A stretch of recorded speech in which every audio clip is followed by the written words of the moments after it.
2, 1. Well, good morning and welcome to the Independent Planning Commission's public meeting into the State Significant Development application for Novus on Victoria Chatswood Build to Rent, State Significant Development 63324208. I'm speaking to you from Gadigal land, and I acknowledge the traditional custodians of all the countries from which we meet today and pay my respects to their elders past and present, and to elders and from other communities who may be participating today. My name is Andrew Mills and I am chair of the Commission and of this Commission panel, and joining me is my fellow Commissioner Simon Smith. Panel members have made conflict of interest disclosures, and as chair of the Commission, I have determined that the panel can consider this application. A copy of that decision document is available on our website. We have a limited and specific role at the end of the planning process. We decide if an application should go ahead and if so, on what conditions. We consider the department's assessment report, the application, your written and oral submissions, and other materials that the planning law requires us to consider. All of these materials are either already publicly available or will be made available on our website. In making this decision, in this case, the Commission must obey all relevant laws and consider all applicable policies and the public interest. We're also obliged to consider public submissions, and that is the purpose of today. We want to hear what you think about the merits of this application. However, this is not a forum for submissions on whether or not you like or approve of the applicant, of the laws that we must obey, or the policies we must consider. The application has already been assessed by the department on our behalf, and many of you have already participated in the department's processes, and we thank you for that participation. There's no need to repeat your previous submissions. They are all available to us for our consideration. The applicant and the department have considered your submissions and taken them into account in the application and assessment and conditions we're considering today. Today, we want to hear your response to the department's assessment, recommendations, and the recommended conditions. Even if your submission today objects to the application being approved at all, we encourage you to tell us whether any of your concerns could be addressed, either wholly or in part, by imposition of conditions. Your consideration of alternatives does not in any way compromise your submission, but it enables the panel to consider all options. While we will endeavour to stick to our published schedule this morning, that will be dependent on registered speakers being ready to present at their allocated times. I will introduce each speaker when it is their turn to present to the panel, and everyone has been advised in advance how long they have to speak. A bell will sound when a speaker has 1 minute remaining. A second bell will sound when a speaker's time has expired. To ensure that everyone receives their fair share of time, I ask that people keep to their allocated time. Extensions may be granted on a case-by-case basis. However, in the interest of fairness to other registered speakers, an extension may not be granted. If you have a copy of your speaking notes or any additional material to support your presentation, it would be appreciated if you would provide a copy to the Commission. Please note that any information given to the Commission may be made public. The Commission's privacy statement governs its approach to managing your information and is available on the Commission's website.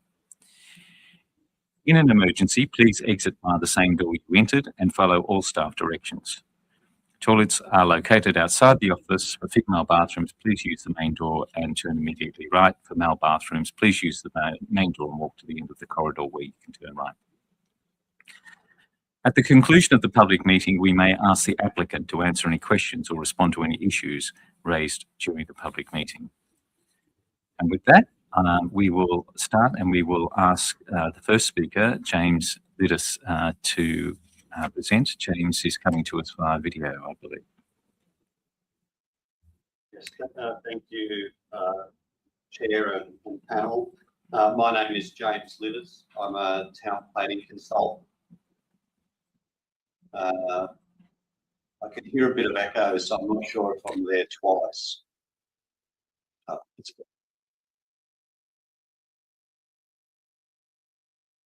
Hello?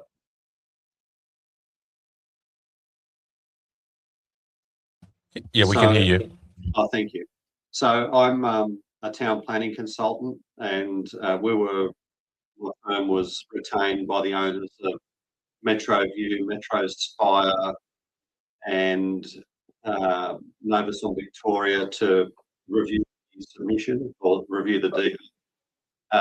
You've got a copy of our submission that we originally made. We've reviewed the assessment report, and I'm reading now from a draft that we're prepared, which we will be submitting to the Independent Planning Commission on the assessment report. And these are the issues that we raise in regard to assessment. It's a summary based on our review, and it focuses on the issues of overshadowing, loss of solar access, view loss, and building bulk scale and setbacks. The overshadowing and loss of solar access, the assessment report acknowledges on page 30 that the proposed SSD will result in additional overshadowing of Metro View to the extent that only 45% of the units in Metro View will receive the minimum 2 hours solar access to private open space living areas required under the ADG. At the present time, according to the assessment report, 84% of the units in Metro View achieve the standard. This will result in a significant loss of amenity to the affected units, which currently receive solar access throughout the morning and midwinter. The proposed tower requires amendment in our experience to address this impact and ensure compliance and the maintenance of the amenity of the affected units. The justification for the impact in the assessment report is rejected based on the large number of currently compliant units which will be adversely affected by the proposal, and that is 57 of those units. And the extent of variation from the requirement, compliance reduced from 84% currently to 45% proposed. The second issue is the loss of views. The assessment report acknowledges on page 31 to 34 that the proposed SSD will result in a loss of views from both Metro Spire, easterly views, and Metro View, northeasterly views, resulting in a significant loss of amenity to units in both buildings.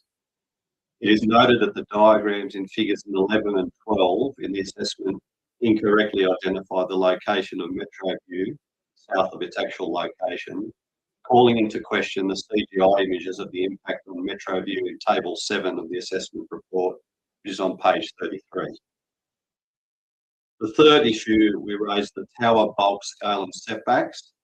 The overshadowing impact of the proposal on Metro View and view loss impact on Metro View and Metro Spire demonstrates that the proposed tower has an excessive bulk and insufficient setbacks to protect the amenity of surrounding properties. To address the above matters and the loss of solar access to units in Metro View in particular, the design of the tower requires amendment through additional setbacks and/or slimmer form so that 2 hours solar access in compliance with the requirements of the ADG is achieved.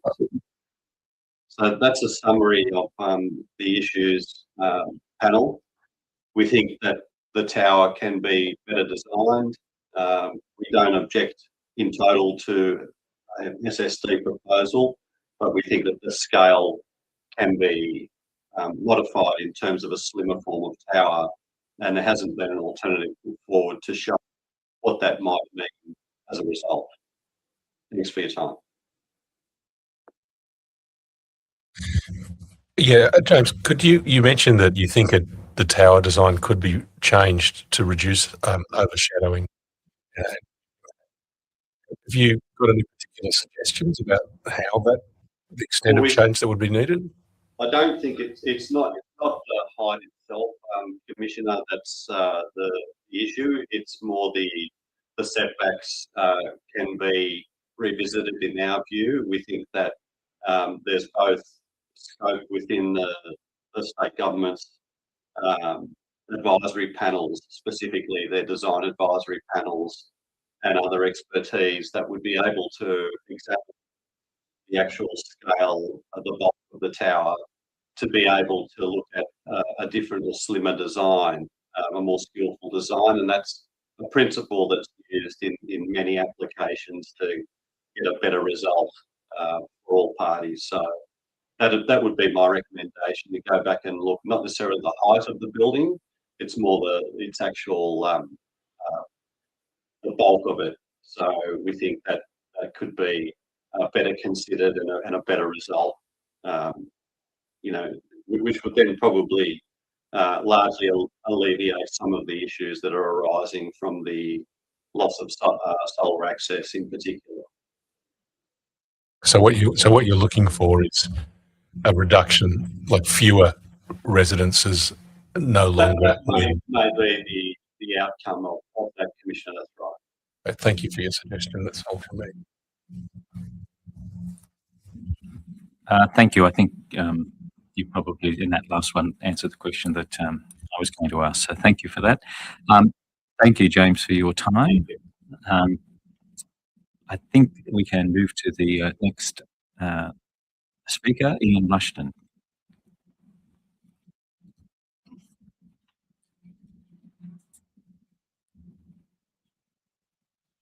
Good morning, Ian. Good morning. Am I right to go? You are, thank you. Okay. Good morning, everybody. My name's Ian Rushton. I'm a retired naval veteran. I moved into Metro Spire residence on the 15th of December 2014. I'm an active volunteer within Metro Residents Community and coordinator of High Neighbours Metro Residents Activity Group, which includes Grand Spire Towers, or the Grand Spire and View Towers. Activities include walking group, kids' Christmas function, table tennis, and numerous social events as part of our annual social program. I have reviewed all the objections to this build. However, noting time allocation, will concentrate on the impact this proposed building will have on commuters and general public, vehicle and pedestrian impact, and changes to retail and open space. Of particular note is the commuter increase to and from Metro Chatswood, as both retail and business centres expand. Chatswood is now a thriving business hub. Growth has been substantial and ever increasing since Metro rail services were introduced.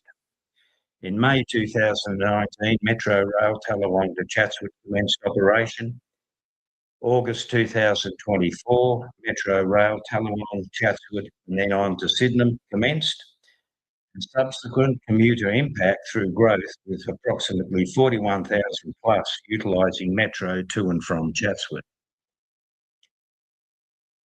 Main thoroughfare to commercial and retail is via Victoria Avenue Mall and Post Office Lane. Both these access and exit points are extremely busy, particularly during business hours and weekends.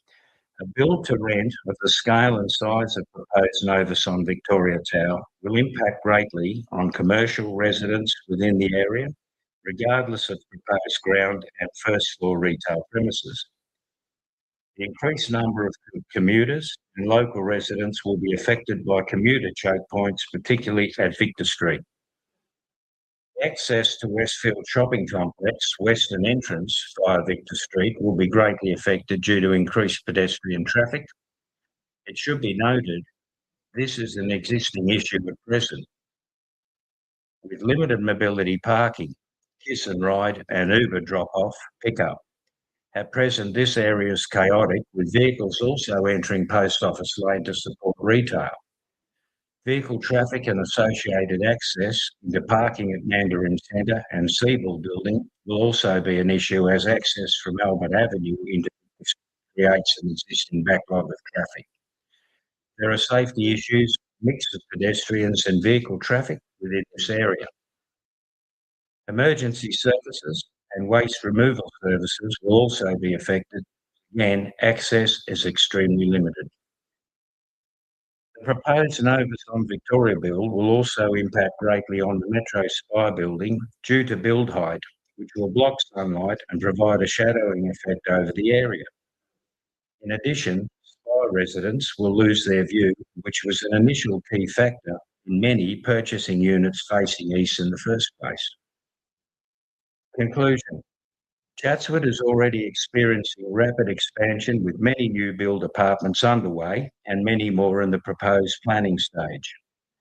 The bulk, size and footprint of the building is excessive, particularly noting location and position, which impacts greatly on surrounding areas within its footprint.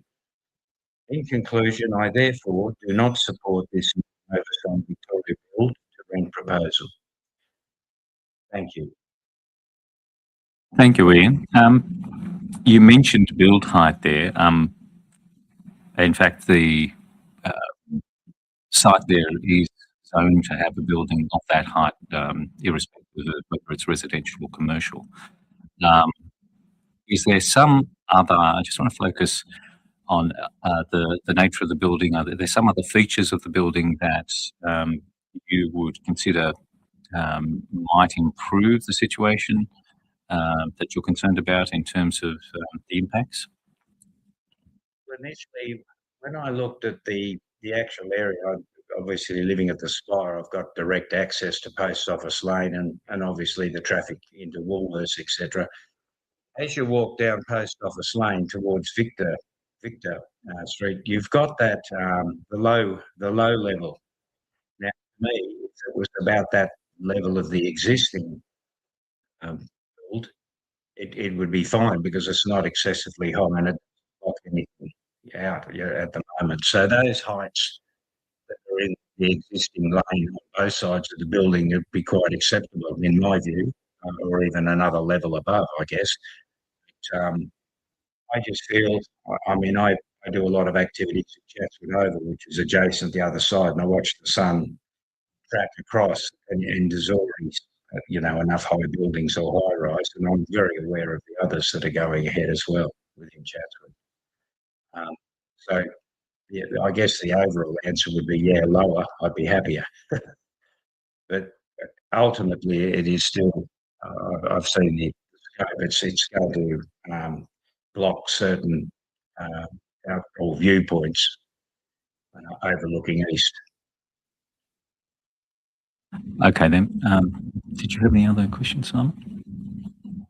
Could you just give us a bit more information about, you said that there's existing backing up of traffic in, I think you said Victor Street. Is it Victor Street or is it in the lane? Or can you just talk a bit more what it's like day to day there? Yeah, it is. Look, to be honest, it's chaotic. I travel across, I use that access to get into the western side entrance to Westfield. It's an easy access. A lot of people use it because they're coming from all directions, either from Avenue walking up or from the mall. They'll cut through. That is a traffic bottleneck, if you like. And the problem is with the vehicles are trying to turn at the end.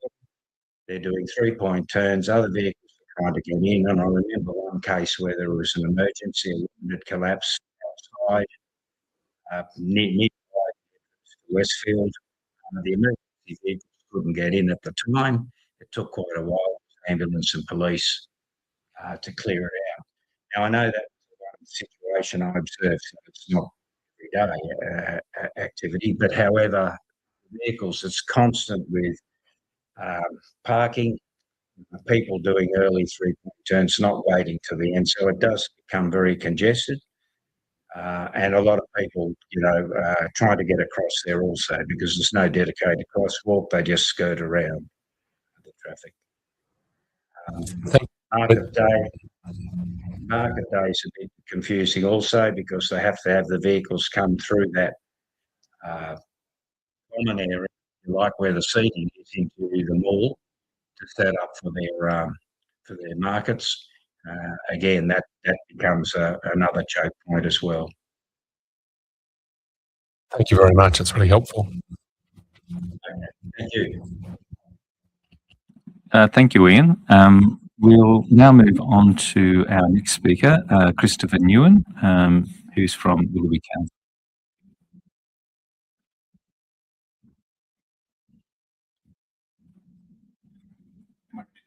Please. I'd like to thank the IPC for allowing Council to present today on this item for the Novus BTR on Victoria Avenue. My name is Christopher Nguyen. I'm representing Willoughby City Council today. I'd just like to start by saying that Council does support additional housing and diverse housing in well-located areas with infrastructure, services and amenity. We do have an opportunity, though, to improve architectural design, urban design outcomes, public domain outcomes, and standards. When the Chatswood CBD strategy was adopted, it was with the intention of having purely commercial development here, and so all the controls regarding build form, lot size, FSR, height, etc., is not really adequate or appropriate for residential development. Regardless, we don't expect full compliance numerically. I think that the outcomes architecturally, in terms of urban design and public outcomes, is really important.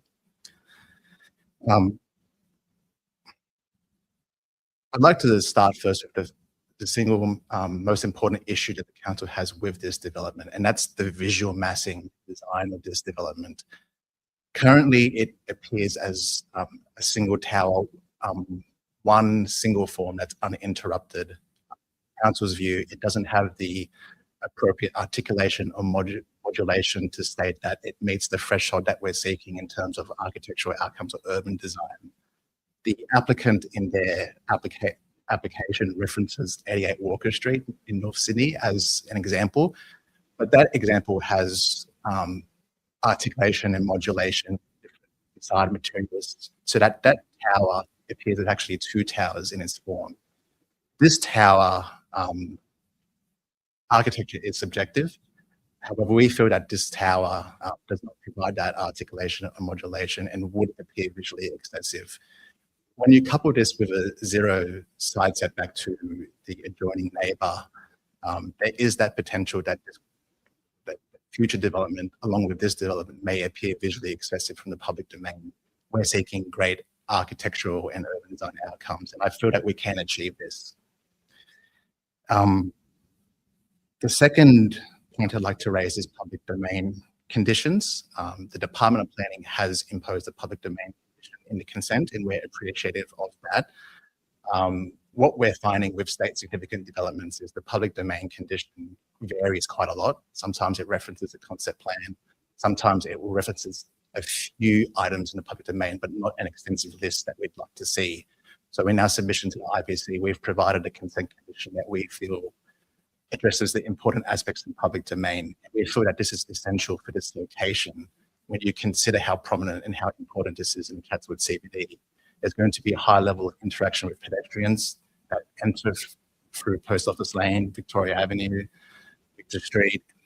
As we've heard before, that there's a high level of vehicles that, from our perspective, do, well, depending on how large the vehicles are, do 3, 4, 5-point turns at Victor Street. So we need to, we're willing to work with the proponent and the department and to come up with a public domain design that really addresses safety, provides good public amenity, landscaping, so that, you know, we can have a development that's a great outcome for generations to come. My third point is basement connectivity. There have been discussions in the past about allowing basement connectivity to the adjoining neighbours to this site. However, in the approval, we don't see any evidence as to how this will be achieved in terms of consent conditions or approved plans. There are some structures and within the basement plan that may limit that, and I think that there's other mechanisms to allow for basement connectivity. Just to cap off, we do feel that there are many alternative design options out there to achieve better design outcomes, reduce the visual massing when viewed from a public plan. You know, this does have the potential to set the precedent within the Chatswood CBD. We don't want to see single form towers all across Victoria Avenue, which potentially may happen. So that's the single most vital outcome here. Thank you for your time. Thank you, Christopher. Before you leave the podium, can I just check on one thing? In terms of basement, are many buildings in that area, do they have that part of their design already? Do you mean proposed development, current configuration, or Well, existing or proposed? Existing, no. So I believe the adjoining neighbours in Post Office Lane, they may have areas, but not, I don't think basement access, no. But that may be a potential. What we don't want to see is increased vehicle movements in Post Office Lane. So I think the optimal outcome is to have basement connectivity in this development where there may be a breakthrough panel wall that goes to the adjoining neighbour. I think that would provide the best public domain outcome, urban design outcome. Right. Can I just on that, has council had any discussion with the adjoining landowners about that potential? No, I don't With the proponent, any discussion about that? we have in a past meeting, and they've expressed openness to it. However, I don't think those discussions have progressed. Right. And is there specific features of the proposed basement design that would preclude future access that you would want changed? We are concerned with structures in the basement that might prohibit this from occurring. If you view the basement layout, there are some things that within the basement that might obstruct vehicle access from going to the adjoining neighbour if you were to try and have basement connectivity. Because that was the substation was one of those issues, wasn't it? Yes, I believe so. And was that was relocated in the more recent version? Yes, that's right. It was relocated. Yeah. Okay. All right. Can I just ask you a question? So we heard from the previous speaker about traffic difficulties in the existing use of Victor Street with the vehicles bringing the structures in for the market stalls and people doing 3-point turns before they get to the turning circle and so on and so forth. And you indicated council's, open to working with the state authorities and the developer.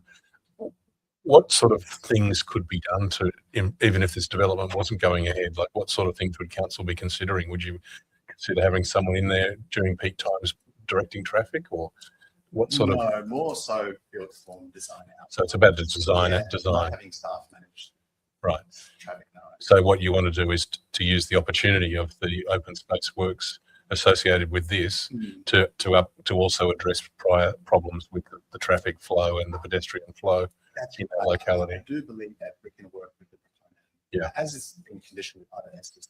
Yeah. We can have public domain plans where council staff in this field, urban design, traffic engineering, there could be considerations for traffic calming measures, signage, the design itself of the building. There's a small tenancy on corner, and we question whether that's required or not. I understand from the proponent's point of view, the activation was the intention, and it was a good intention, but I think now we need to start focusing on how this interacts with the pedestrians and the vehicles.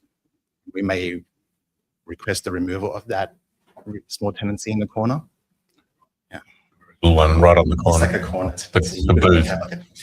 Yeah, okay. But so sort of, it could be that if the council is able to work well with the proponent, that perhaps some of the existing problems might be that raised by the previous speaker would actually be improved.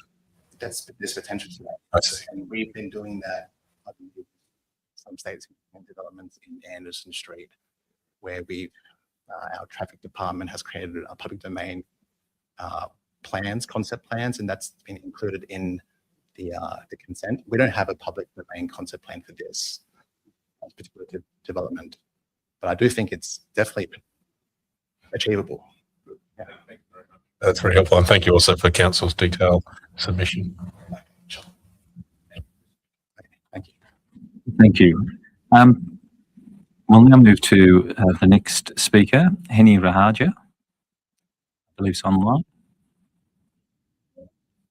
You're very faint. If you just able to improve your sound a little, that would be great. Thank you. Can you hear me okay? And now, thank you. Good morning. My name is Henny, and I'm speaking on behalf of the Owners Corporation at the Seabull, which is the 28-storey apartment building as shown in the picture. We're basically a couple of doors away from the proposed Novus development. There are 300 parking spaces in our building, which is shared majority by owners of the building, but also with Willoughby Council because their parking is also downstairs. Given that this is essentially rubber stamping exercised and the Novus proposal has been sort of slated for approval, we would like to focus on traffic mitigation conditions that we hope the IPC can impose, both temporary measures as well as hopefully permanent ones. And we note that Novus is already promoting the approval of this project on their website. In its proposal, Novus repeatedly and proudly mentioned that there is no car parking proposed as part of the development. They argue that because there is no parking available, there will be no increased traffic. We would argue that this logic is highly flawed and somewhat reckless.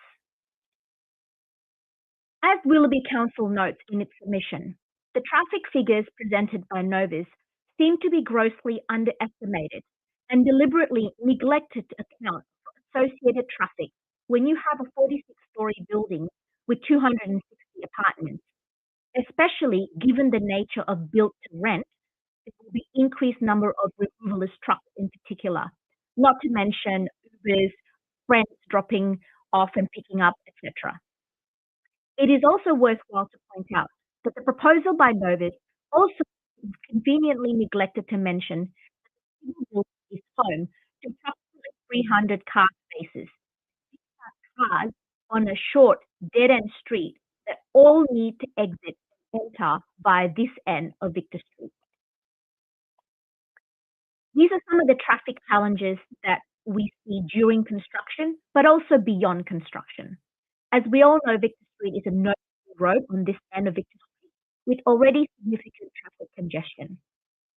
There are high-rise apartment block entrances, Mandarin Centre car park entrance, Westville entrance, as well as Willoughby Council car park entrance, already on this short stretch of Victor Street. Traffic during peak hours is extremely congested, and as you can see in the photo, that was taken around like 10:30, 11 a.m. on a weekday. How will up to, say, 25 trucks or semi-trailers and other construction vehicles go in and out on this stretch of Victor Street? The crossroad between Victor Street and Albert Avenue is often backed up with cars trying to turn into Victor Street. This is a result of cars queuing up to enter Mandarin Centre car park. Often, the total number of cars that can enter and exit this section of Victor Street in the time frame of a traffic light change is 0. Annie, can I just jump in there, please, for a second? You've been on the same slide the whole time. Were there other slides that you wanted to move through? Oh, yes, sorry. If you could just let us know as you want to move to the next slide, that would be helpful. Thanks. If you wouldn't mind going one by one to the slide. Yeah, next one. Okay, just stay there. Yeah, that's fine. If you just stay there. Okay, thank you. Just tell us as you want them to move to the next page. Yes. That's fine. So you can see that photo was taken around 10:30, 11 o'clock on a weekday. So this short stretch, you have Mandarin Centre car park, Westfield, Seabull parking, Willoughby Council parking, not to mention all the drop-offs into Post Office Lane for all the retailers as well. In the Novus proposal, I think it was mentioned that up to, say, 25 concrete pouring trucks, will come, at a time, at a day. So I don't know how you're going to fit all that in there, personally. Next slide, please. So the traffic that backs up means that even it would take a full traffic light change and there will be no cars that progress as they're all queuing to get into Mandarin Centre and exit out of Mandarin Centre. We do have the next slide, sorry.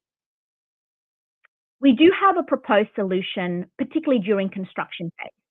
We would like to ask that residents be allowed to get in and out during peak travel hours, and that heavy vehicles should only be allowed to enter Victor Street after 9:30 a.m. and they must exit before 2:30 p.m. on Monday to Friday. These hours coincide with the busiest drop-off and pick-up times for commuters and school children accessing the station. There should be no heavy vehicles allowed onto Victor Street on weekends due to substantial increase in pedestrian traffic and heavy traffic from Mandarin Centre car park.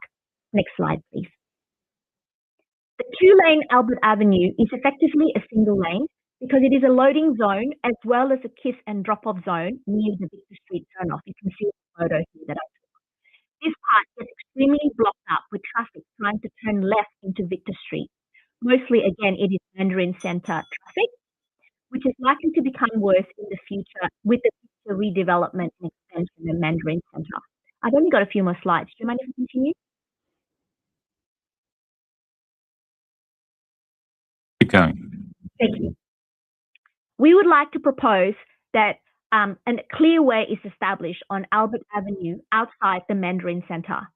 Truck staging and waiting cannot be on Albert Avenue. We also propose that no heavy vehicles should take a left-hand turn into Victor Street from Albert Street, and they should enter only from the south end of Victor Street. We also propose no right-hand turn for vehicles, heavy vehicles onto Albert Avenue from Victor Street. This is to alleviate vehicles backing up onto Victor Street, trying to turn right to exit onto Pacific Highway. So we propose heavy vehicles can go straight onto Victor Street or go left onto Albert, but not go right onto Albert. Next slide, please. Please don't be fooled into thinking that this photo has no cars and therefore there isn't a traffic problem. I had to get up very early to try and take photos without cars everywhere, as otherwise I won't be able to show the traffic lines clearly. The current congestion is severely compounded by cars queuing to turn left into Mandarin Centre. Overtaking currently cannot take place until beyond the entrance to Mandarin Centre car park. Most people currently cross the double unbroken line to overtake illegally. We would like to propose a solution, which is that the overtaking lane is to be brought forward to allow more efficient overtaking of queued car park traffic. Next slide, please. So this again shows you what I'm talking about, that you can see where the overtaking line is, where that silver car is, that it's pretty much right where the entrance to the parking is. We feel that should be brought forward. Next slide. We anticipate, next slide please.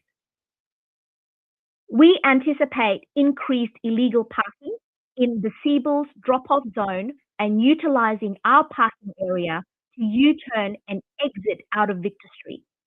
We would like to request Novus to pay for a boom gate, which is programmed to only be accessible to Seabull residents. Given Novus has zero parking for its residents, apart from a car share parking, they will be relying on opportunities nearby to get dropped off and picked up to go to the airport.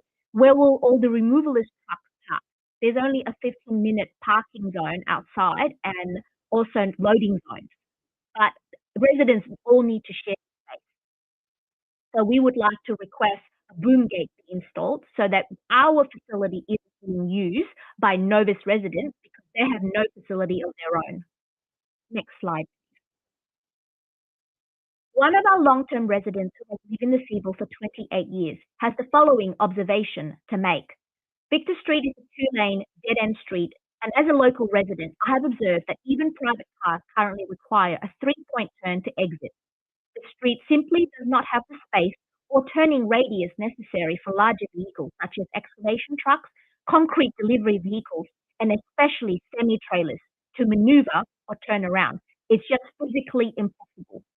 This lack of access makes it impractical, if not impossible, for these types of construction vehicles to safely enter, operate, and exit the site without causing significant disruption to local traffic and safety risks for residents. I would like to say that no one from Novus has contacted the Seabull's Owners Corporation at any stage.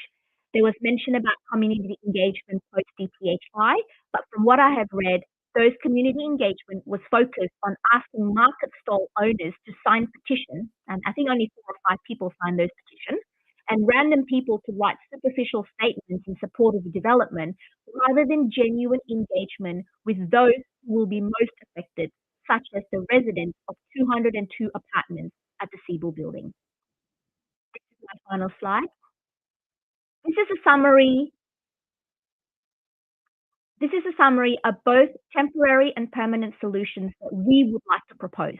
I won't read them all over again, except to add that Novus should pay to resurface this portion of Victor Street when it's finished, given it is anticipated that they will do significant damage with all their heavy vehicles during construction, and that we would like council rangers to be proactive with issuing fines, illegal parking, and breach of any traffic conditions imposed on us. We understand that the state is calling for more housing. However, we really hope that the IPC will consider the daily struggles that current residents will face if these restrictions are not imposed on the developer. Thank you. Thank you, Henny. I just want to take issue with the very first thing you said. This is not a rubber stamping process. The Commission decides the application, and if it decides to approve it, it determines what conditions should apply. So this is a decision for the Commission, as I outlined at the beginning. Having said that, I appreciate the pragmatic approach you've taken, suggestions that you've offered in the presentation in terms of the message expressed. Some question? Yeah, I just really wanted to thank you for the detailed thinking that you've done about the existing traffic issues and the ideas that could be put in place to improve it. Has the Owners Corporation had any discussion with the council about making improvements into Victor Street traffic flows? You mean with regards to Novus? Not that I'm aware of. No, just relating to existing issues. Not that I'm aware of. Okay, thank you for that. Yeah, but I really do appreciate the thought that's gone into your submission. Thank you very much. Yes, and I'm not even a town plan, I'm just a mum. Very well, thank you. Okay, thank you. Thank you for your time. Our next speaker is Mark O'Donoghue from the Owners Corporation Postal Claim.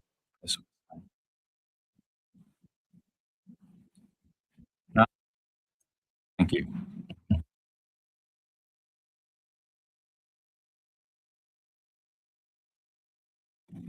Can you hear us, Mark? My apologies. Yes, I can. Thanks very much. Appreciate the opportunity to provide a small piece of feedback. My name is Mark O'Donoghue. I'm a long-term resident in the Spire, Chatswood, and also the representative on the body corporate. I've already heard a fair amount of feedback from both Ian and Henny, so I'll keep my comments to the side of that. Clearly, we're very concerned about the traffic flow into that Victor Street Post Office Lane precinct. I heard mentioned earlier about the turning circle. In reality, what's at the end of Victor Street to the north is not a turning circle. It's simply a slightly wider section of the road where even motor vehicles are doing three-point turns. And I asked the question, if the construction commences in that area, I think any semi-trailers would be completely incapable of performing any sort of turn at the end, and even rigid body trucks to a certain size would clearly just not have the swing room to be able to do it. So I just parked that to the side, and I want to sort of talk in plain speak today. But the building lines of what's currently there just doesn't allow the amenity for a turning circle of any significant nature at that particular point.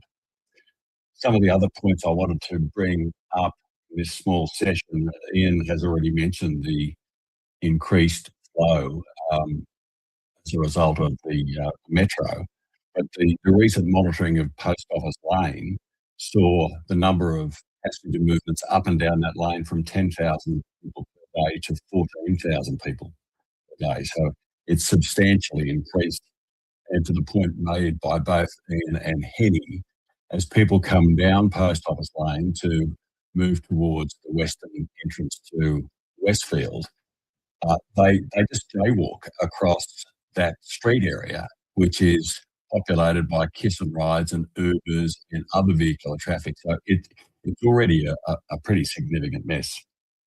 When I looked at the plans for the build to rent, and certainly not opposed to the concept of build to rent, with 260 apartments and no parking, with the view that, well, these tenants won't require motor vehicles because they're in a significant transport hub.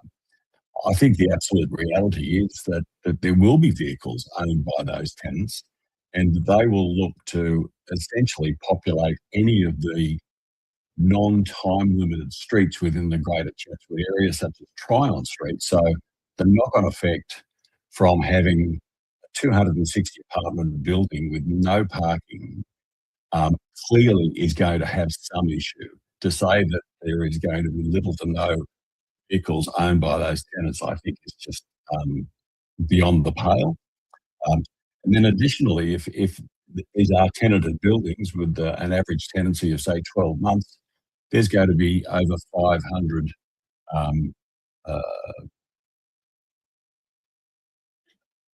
removalist van movements in that area alone, forgetting about the construction, but just simply the ebb and flow of tenants in that area in a really congested space. I've been quite fascinated to see that Novus has two development requests in Chatswood. One is Novus on Victoria that we're talking about. The other one is Novus on Albert, which is quite close to the railway station, so the same amount of public amenity in terms of transport. But as I can understand or can see, that particular building has 3 floors of parking, allowing for 150 spaces for 198 apartment residents. So we've got one building with 0 parking, and the other one is actually less problematic area from an access point of view, having an enormous amount of parking. And the other thing which is of interest is currently 36 apartments, buildings, predominantly high-rise, which are slated in some form of process from initial planning, concept, etc. And most of them sit on the periphery of the greater CBD Chatswood area, so along the Pacific Highway and on the edges. And unfortunately, Novus and Victoria is right in the middle of all the congestion issues. So they're the primary areas that I had of concern. And because I'm on this Zoom call, I can't actually hear you, so I'd probably have to switch back. Oh, no, I can hear you. My apologies. So they're the comments that I have. Thank you very much. Thank you very much, Mark. Did you have any questions, Commissioner Smith? No, thank you. All right, thank you. Nor do I, but you're very clear on the issues that you've raised, so thank you for that. We'll now move on to Renee Young. Thank you. Renee, can you hear us? Yes, I can. Hello. Hello, please go ahead. Great, thank you. My name's Renee Young. I currently live in a build-to-rent development called Novus on Sturt in Melbourne. I've been living here for about 11 months with my husband, my 2 children and dog. And we're doing that because we're renovating our family home. In my experience, build-to-rent has been a really wonderful place to live. It's offered a lot to us in terms of the amenities, community, and our general well-being. Some of the things that make build-to-rent different, and I have experienced both. So I have lived in traditional rental properties, but build-to-rent has been quite incredible for us. So some of the things that have been great include some flexibility without any long-term commitment. So our home renovation, as I'm sure a lot of people can appreciate, was given a certain amount of time, and that's gone over because of issues with some of our neighbours. So we've been able to go month to month from our original rental agreement, which has been amazing and obviously reduced a lot of stress for us.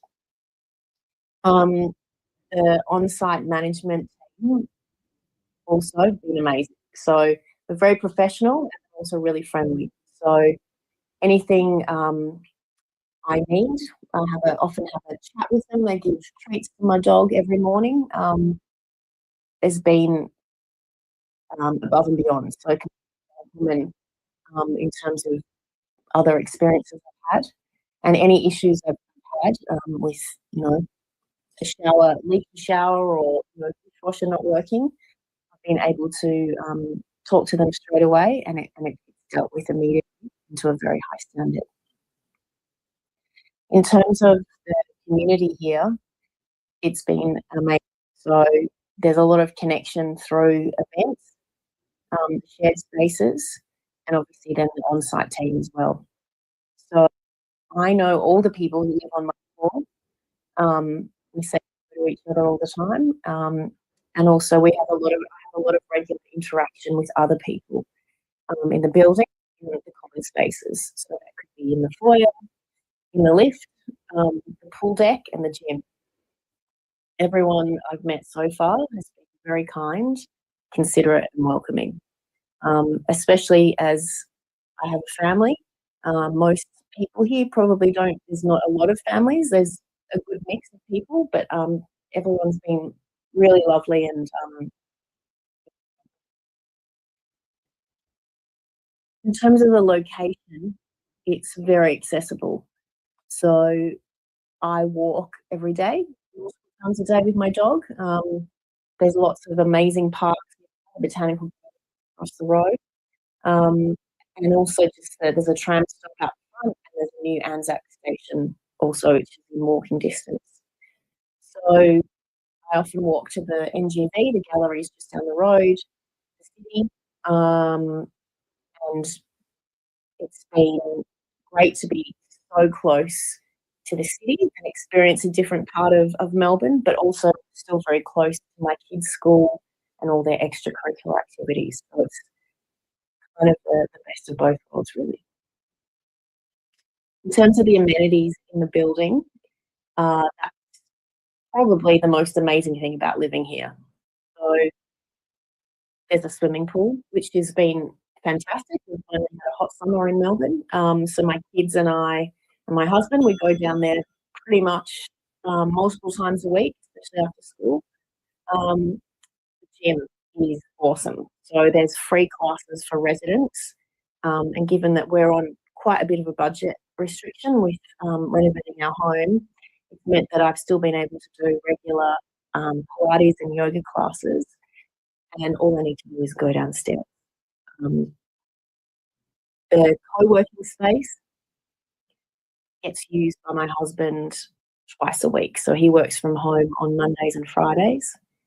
So he's able to go down there. So he's still in the building, but separate space. In our home previously, he used to have to work from home out of my daughter's bedroom, which was less than ideal. So to be able to have a separate space with all the facilities he needs has been a godsend for him. The communal social areas downstairs, there's a big resident room with a full kitchen and big tables, which has meant that we've been able to host extended family dinners. And also pet-friendly facilities for our fur baby. So the dog wash and the pet area means that I can easily wash her, take her down to the toilet, whatever she needs, and also she's incredibly welcomed in the building. All of the amenities as well are professionally managed and actively used. So they're not sort of just sitting there gathering dust, but everyone in the building uses them, and they're always really well maintained. I think the building as well is purpose-built to live here for a longer term. So because they've been designed specifically for renting, it's meant that we're able to live and not worry about damaging things because everything's quite durable. Very high standards of soundproofing. So while we live in the city, if I open the windows, I can also hear a lot of noise. You shut the windows, the double glazing is incredible. The natural light, I'm sitting here at the moment in the apartment looking out over the blue skies and I can see the botanical gardens in the distance. It's just wonderful. And also the energy efficiencies. So our bills are pretty low here. I would say we live very comfortably in a 2-bedroom apartment, which is pretty amazing given that it's 2 adults, 2 kids and a dog. I don't think many other places would be able to give this before if we didn't choose a build to rent. Renee, you're considerably over time now. Okay. Is there any concluding comment you'd like to make? Absolutely. So I think build to rent is really resident focused. given us stability, service, and community in a way that traditional housing rarely does. It's clear that this model supports wellbeing and offers great rental quality. That's it. Thank you. Thank you for your time. Thank you so much. Okay, our next speaker is Vivian Lee.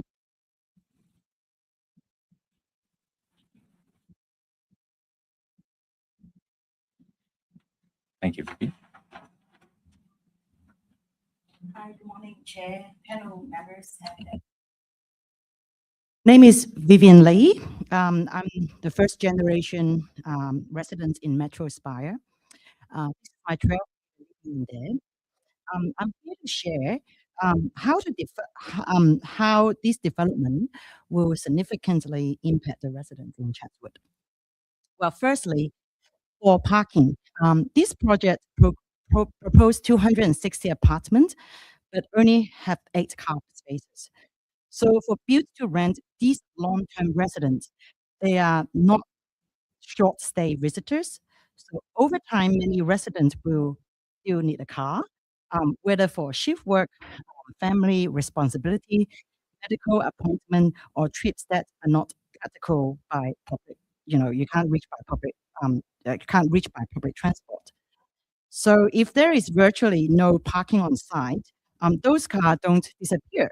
They spill into surrounding streets, compete with existing residents and local businesses, and also add traffic from people circling to find a space.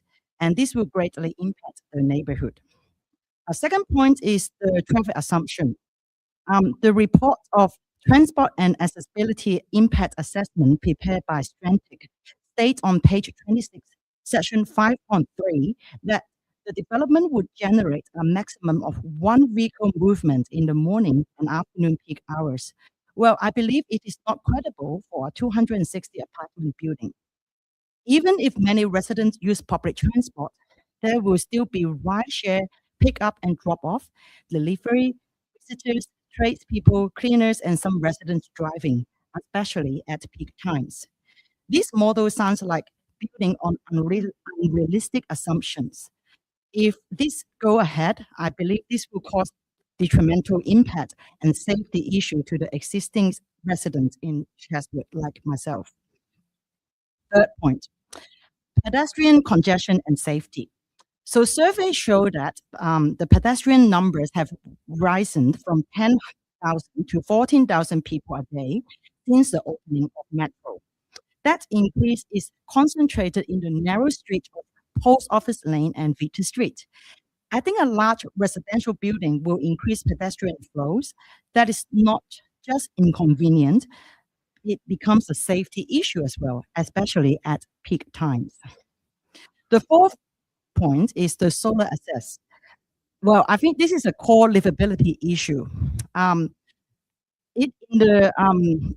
In the submission and amendment report prepared by Ethos Urbans, page 21, table 7, solar access analysis to surrounding properties. Developer admits that some apartments at 84 to 86 Albert Avenue will only receive 1.6 hours of sunlight, and some apartments at Metro View, which is 69 Albert Avenue, will retain 1.8 hours of solar access between 9 a.m. to 3 p.m. at the June solstice. This does not strictly meet the apartment design guide requirements under Objective 4A.1. New South Wales Apartment Design Guide standard is minimum 2 hours of direct sunlight in mid-winter for primary living areas and private open space. Midwinter is the key test because that is when sunlight matters most. The report says better at other times of year does not fix the shortfall at the time the standard is designed to protect. If we accept permanent midwinter sunlight loss as good enough, we are locking in poor amenity for future residents. And furthermore, this significantly reduces the value of those apartments. The loss can be more than $1 million for the high levels. Because I actually live in the Metro Spire, as I mentioned, and the distance between my apartment and the the proposed location of the Novus is actually in very short distance. If you go to the real site to see, I can foresee that it will be very significantly, like, because it's very close, this will significantly really affect our resident living in like each facing apartment in the metro spire. It will be very dark and really significantly impact our value. The fifth point is the view loss. The Ethos Urban Report described the view impact to the surrounding buildings as minor to moderate. But that wording does not reflect what many residents are likely to experience in practice. The proposal is expected to significantly reduce valued long-distance views for nearby buildings, particularly the Metro View, Metro Spire, and Pacific Place. In Pacific Place, which is on the Railway Street, those one developed by, built by Mervic, a number of south-facing apartments are likely to lose views toward the harbour and the Sydney CBD skyline.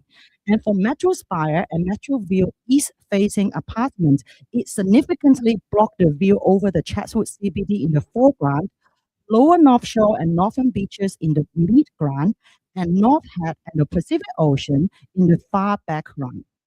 These impacts are likely to be moved for east-facing apartment in Metro Spire because of the close proximity. When a new building is this close, the effect not just a loss of a distant view, it creates a more enclosed outlook and reduce overall residential amenity. This can also cause less daylight, overshadowing, and darker interiors, which directly affect residents' quality of life and significantly impact the value of the apartment. Growth in Chatswood is expected, but it should not come at the expense of unreasonable impact of existing homes. These view losses should be clearly acknowledged and given proper weight in the assessment. Chatswood will grow, but it should grow in a way that is safe, fair, and livable for the people already here and for the people who will live in these apartments. So thank you for your time. Thank you very much, Vivian. Do you have any questions? Yeah, thanks, Vivian. Thank you for so clearly expressing your 5 points. I just wanted to ask about the solar access and the view impact points that you raised. So as Andrew mentioned, the land is owned already for high rise. When the council planned for that, it was expected to be commercial, but now because of changes, it can be residential. So I guess what we're really interested in is if you have ideas on how, acknowledging that that's what the council plan had anticipated, that impacts could nevertheless be mitigated. Is there any ideas that the council representatives suggested, change in shape or whatever, but do you have any other suggestions for us to consider? Yes. Well, as this morning, I think Ian mentioned in the screen, the existing location, actually there are some lower rise building there. I think the height does actually impact significantly because due to the distance between the Metro Spire and View is a very close proximity to the Novus, the proposed plan. So it will, in this close proximity, it will definitely make all the apartment quite dark, and and also look very big in front of us as well. And also it will create wind tunnel. That's already like in Chatswood, there are a lot of high, tall building. It's already such as in Thomas Street. If you be there, you know that the two sides actually surrounded by high building there, and also there's a build to rent by Marathon as well on Thomas Street. And I hate walking on that street because it's always, I feel very windy. It's very cold and windy there. And also in Post Office Lane, it's already it's already very big because maybe that lane is very narrow and also surrounded by it's always very windy. So and Victor Street the street is very narrow as well. So yeah, it will definitely. I think if you reduce the height a bit, it might improve the situation. Okay. Yes, I think the lower building, like those height, I think it's okay, it's acceptable. but like with this high tall, and it's actually even taller than us, than the Metro Spirit and Y and also Grand, and it will be like the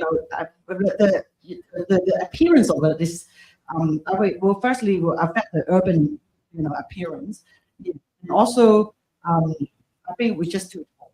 Okay. Thank you very much for that. Yeah, thank you for coming Thank today. you so much. Yeah. Thank you. We do have a few questions for the applicants, and we do have representatives from the applicant here. So if they'd like to come forward, thank you.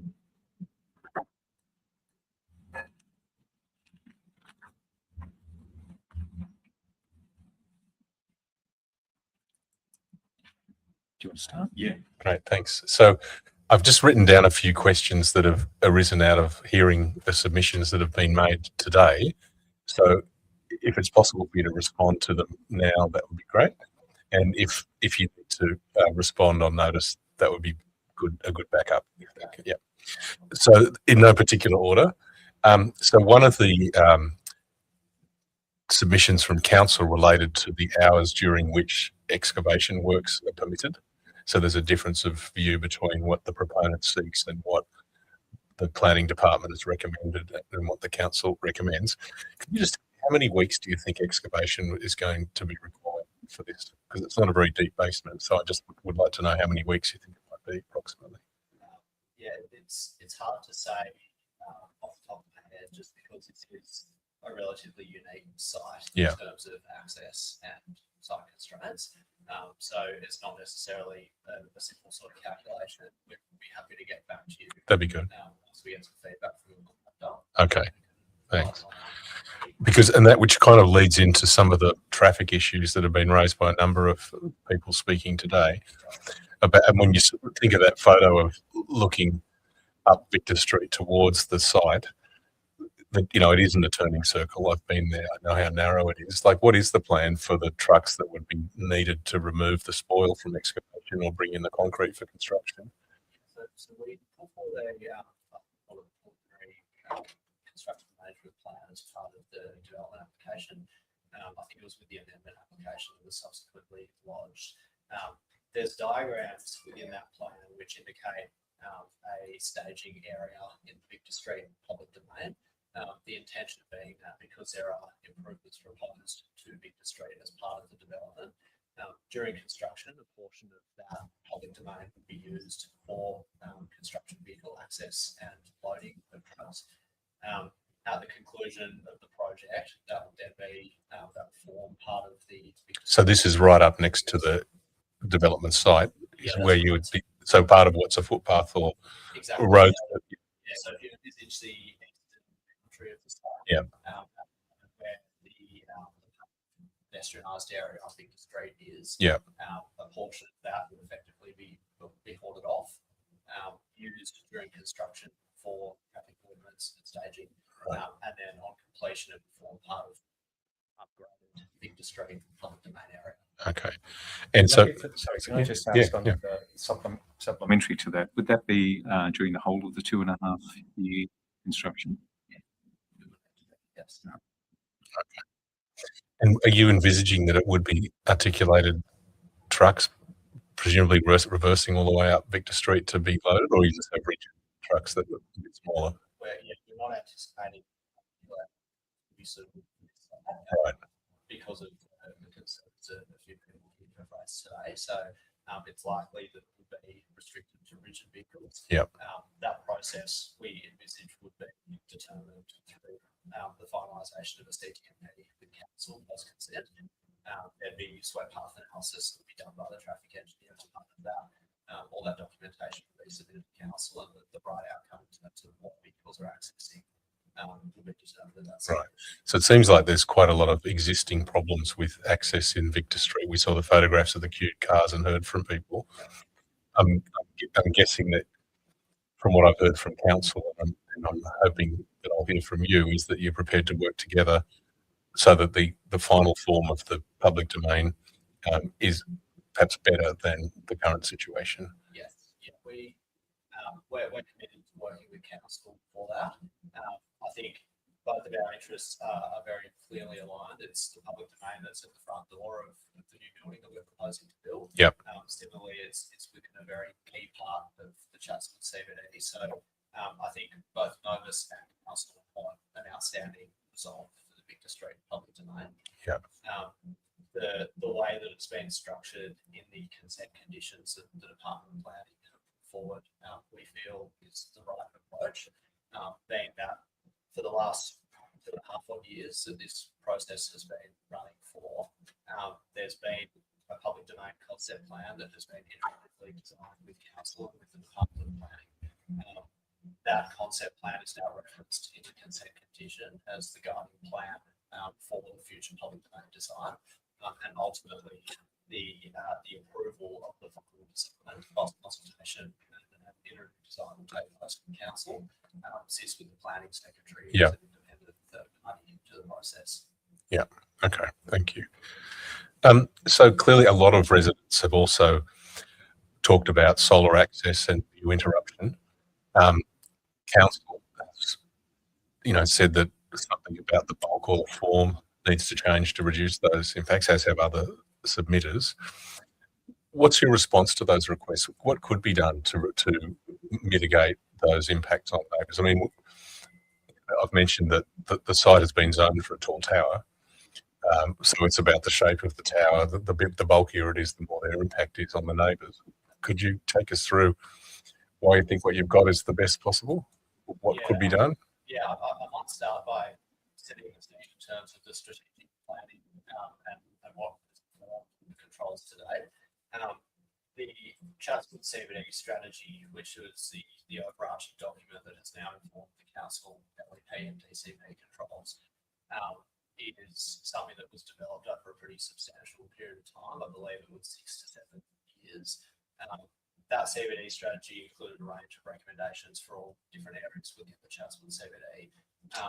On this particular site, it effectively envisages a consolidated commercial tower form across all of the buildings from 410 Victoria Avenue all the way up to 430 Victoria Avenue, which is the neighbouring building to the Metro Towers. What this proposal does is respond to those controls by providing a portion of what was always envisaged to be a consolidated built form. So we're providing in isolation what is a very slender tower envelope and a slender tower envelope which can then work to not prejudice future development outcomes on the neighbouring block and make sure that the council controls are ultimately realised at a future point in time. Just to jump in on that one, I understood that perhaps that strategy had envisaged that the consolidated site would have 2 towers. Is that not your understanding? And what you just said, it seemed like you had a different view, that there would be one large bulk, consolidated bulk form. Yeah, there's potentially, without preempting what the outcome could be, there's potentially multiple different options there. But if you look at the practicalities of the size of that site and the size of a viable commercial floor plate, for reference, the DCP controls and the DCP set a maximum of 2,000 square metres for a commercial floor plate. The size that could be achieved along what is a relatively narrow site, meaning that for a viable commercial building, you would need to provide a single consolidated built form to do that. Otherwise, you end up with 2 relatively tall, slender tower forms, which would be mostly lift core and very little GFA. So it's not a viable development outcome for there to be a separated, 2 separate tower forms on that consolidated block. Just like to add a couple of other things to consider is that the proposal went through quite a rigorous design excellence competition process. So there were quite a number of alternative schemes that were considered, informed by a design excellence strategy, a reference scheme, as well as an independent urban design reviewer that's really informed the building envelope that you now see on the site. So there were quite a number of alternative strategies that have been thoroughly tested and analysed, and this is the optimal outcome for the development proposal. council's submission says they want more articulation. I interpret that to mean that rather than a single model, you've got a sort of stacked set of buildings that are part of one but look like they're different. So it is articulated in its current form, isn't it? Because you've got the podium, which is about the same height as the current buildings that are on site, and then you've got the tower on top. So can you illuminate what further articulation the council might be seeking, or have you talked about that with them? The articulation comments, I would say, are more recent in this planning process. But as Chandel was saying, this project has, since 2023, been the subject of a very rigorous design excellence process. Council has been involved in that the whole way through, from setting the urban design study that was done by AJC Architects through to the design excellence strategy, the design competition brief. At the competition itself, council had observers in the room. They nominated one of the 3 jurors on the panel that selected the design. The design for the DA was then developed in accordance with that process, which was around a year or up before we even got to the point of preparing the DA documentation. So there's been a very significant and long-term process that has happened. Throughout that whole process, there's been plenty of opportunity for council and all the other authorities that have been involved to influence the design. And this is ultimately where we've landed, which is informed by all of that process. So the design excellence jury has agreed that this achieves design excellence on the site, and that very much includes, the facade articulation, materiality, all of those components.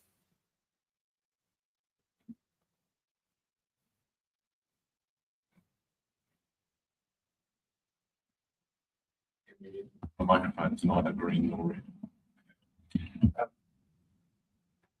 Basement connectivity. So have you had any discussion with your adjoining landowner about this? Are they showing interest in this? Not specifically on this issue. We have approached the adjoining landowner previously to understand if there was appetite to consolidate and have an appetite site. There was no interest there, and they weren't interested in talking to us. So that's the boundary to the west.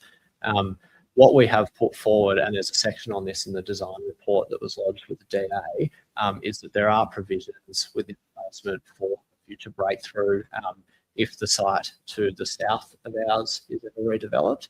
That would effectively enable basement entry to that southern site via Victor Street across the lane, and then a basement connection underneath the lane, which would enable waste and loading, move in, move outs, those sorts of vehicular activities to occur in that area under the laneway through that connected basement. So we have demonstrated in the design report, in the architectural drawings, how that can be achieved. But I would note that there's currently no proposal on the sites to the west. There's no proposal on the sites to the south. So while we can try to provision as best we can, it's very hard to preempt what's going to be there in the future. So does the design, I guess, because Post Office Lane is clearly very busy for pedestrians. So if there was development to the west of your site, you wouldn't want vehicular access, so you can use Post Office Lane there. So I had assumed that council was interested in you having some connection potential to the west of your site, but there's no plan. I guess, it's all hypothetical, but it would be good to know that the design of the basements wouldn't preclude that being considered in the future. Yeah, so we are dealing with quite a constrained site. Yeah. The live core of our building is on the west of the site. There's also a lot of structure, and I will note there's a lot of complicated transfers that are happening at the moment to enable the current vehicular access arrangement off Victor Street, which was requested by council. There's a lot happening within the building in that zone. So there isn't currently an opportunity for a connection at ground floor. I would also say that there is no vehicular access to our basement levels because we have no car parking. It's restricted to building services, storage cages, supporting amenities, those sorts of uses. So if we're talking about a subterranean connection, that would be possible. So I just have two more, Andrew, or do you want to? Okay. So one of the, can you just tell me, do you think build to rent has more or fewer move-in, move-outs than a conventional building? It's very hard to say. In a conventional building, you could have a mix of, any mix of owner-occupiers versus renters. Yeah. Sometimes renters stay for 6 months, sometimes they stay for 5 years. So our lease terms are typically 12 months. That's because people value flexibility. We offer much longer lease terms, but people know that in a build-to-rent building, they're not going to get evicted. If they're a good tenant who pays their rent and treats the building well, it's not in our interest or in their interest for them to be evicted, so they can sign a 12-month lease and stay for much longer if they wish. I would say that it's likely to be similar, except for if you exclude the owner-occupier aspect, who are obviously likely to stay for longer than a typical tenant. But your conditions would preclude the use of apartments for short stay accommodation? Yeah, the other thing is that in terms of the movement of furniture and so forth, the benefit that we have is that we've got on-site manager to, organise that and manage that appropriately. You don't normally have that in a build-to-sell development where you have people coming and going, and strata managers not necessarily there at the weekends. So we have the ability to carefully manage that to ensure that it has minimal disruption. Yeah, and that's also it's very important to us because it's a core part of our offering to our residents. Is move in and move out is a large part of the lease, and we need to make sure that we coordinate that well, so that people are able to move in and out as they need to within the on-site loading area. If it's not managed correctly by us, then that is a bad reflection on the resident experience that we provide. Just final question from me. So there's only one parking space in this building, and the proposition is that because of its such central location that residents would not require a vehicle. But some of the submitters have said unrealistic. People would still buy a car and then they'll park it as close as they can to the building, blocking up or taking space for residents or others. Like, on what basis do you think you'll be able to attract tenants who don't want to own a car? The proposal that we're putting forward it will be specific to certain occupants. There may well be people who are looking to rent an apartment who have a car, and this building may not be suitable to them. What we're saying here is because of the location close to the metro, the Chatswood Transport Interchange, retail precincts, employment precincts, there is a much less need for reliance on private vehicles in this location. We strongly believe that the number of apartments in this location will have tenants who find that is appropriate for their lifestyle. And there are other options as well. We will provide a car share within that space in our building. There's also other car share options throughout the Chatswood CBD. So, I mean, we can't categorically say that some people will not own cars. That may be the case, but there are plenty of other options which we see as viable for people to live in this location. So can I ask a follow-up in relation to that? I think in your answer then you spoke about the nature or the location, perhaps as much as anything else, being one that would suggest people without a car are more attracted to it. And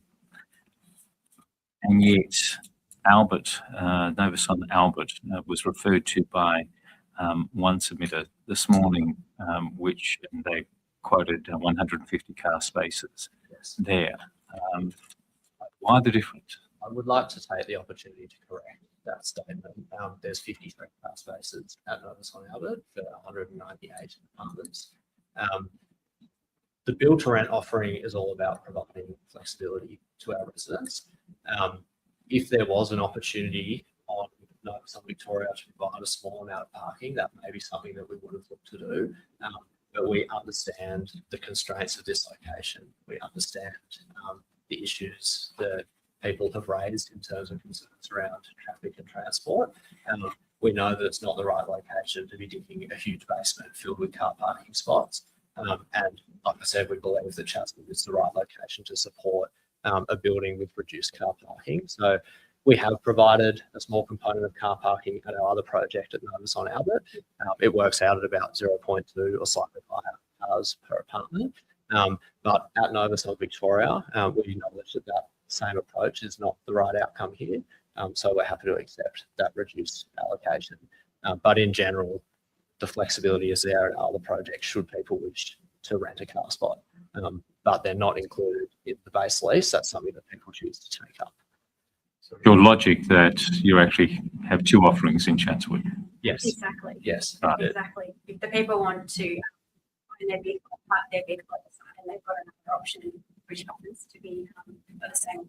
So, you know, Yeah. it's about having that diversity and those options available to people. While they are geographically relatively close, they are very much two different sites. Yeah. Novus on Albert and Novus on Victoria. No more questions? Okay, no more questions from me either. So thank you very much for that. Well, thank you, everyone. That brings us to an end to this public meeting into the Novus on Victoria Chatswood Build to Rent proposal. Thank you to everyone who has participated in this important process. Commissioner Simon Smith and I have appreciated your input. Just a reminder, it's not too late to have your say on this application. Simply click on the Make a Submission portal on our website or send a submission to us via email or post. The deadline for written comments is 5 p.m. next Tuesday, 10 February 2026. In the interests of openness and transparency, we'll be making a full transcript of this public meeting available on our website in the next few days. At the time of the determination, the Commission will publish its statements of reasons for its decision, which will outline how the panel took the community's views into consideration as part of its decision-making process. Finally, a quick thank you to my fellow Commissioner Simon Smith, and thank you all for watching. From here to us all at the Commission, please enjoy the rest of your day. Thank you. Thank you all.